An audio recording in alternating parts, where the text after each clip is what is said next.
बहुत समय पहले की बात है। एक राजा था जिसे अपने बारे में यह विश्वास था कि वह बहुत नेक दिल, न्यायप्रिय और दयालु स्वभाव का है। उसे लगता था कि हर बात पर उसका फैसला ही सही होता है और वही अपने राज्य में सबका भाग्य निर्धारित करता है। राजा की 3 बेटियां थीं।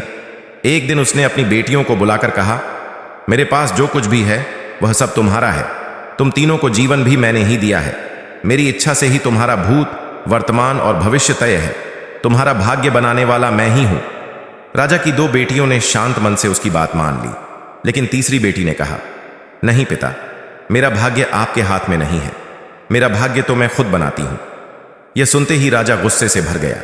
उसने इसे अपनी प्रतिष्ठा की चुनौती समझा और अपनी तीसरी बेटी को कैद खाने में डाल दिया। कई वर्षों तक तीसरी बेटी जेल में ही रही।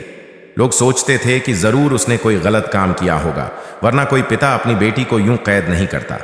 राजा भी कभी कभी उससे मिलने आता, लेकिन उसकी जिद देखकर और चिढ़ जाता।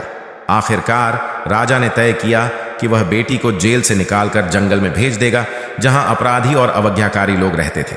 उसने कहा, तुम मेरी बात नहीं मानती, इसलिए अब वहीं रहोगी। जंगल में बेटी ने गुफा को घर बना लिया। फल फूल और झरने का पानी पीकर वह धीरे धीरे स्वस्थ और खुश रहने लगी। उसने खेती शुरू की और वहां का जीवन अपना लिया। इसी दौरान एक दिन एक भटकता हुआ राहगीर वहां आया। दोनों में प्रेम हो गया और उन्होंने मिलकर जंगल को बसाना शुरू किया। वहां पहले से मौजूद लोगों की मदद से उन्होंने जंगल को एक सुंदर शहर में बदल दिया। कुछ ही वर्षों में दोनों उस नए नगर के राजा रानी बन गए।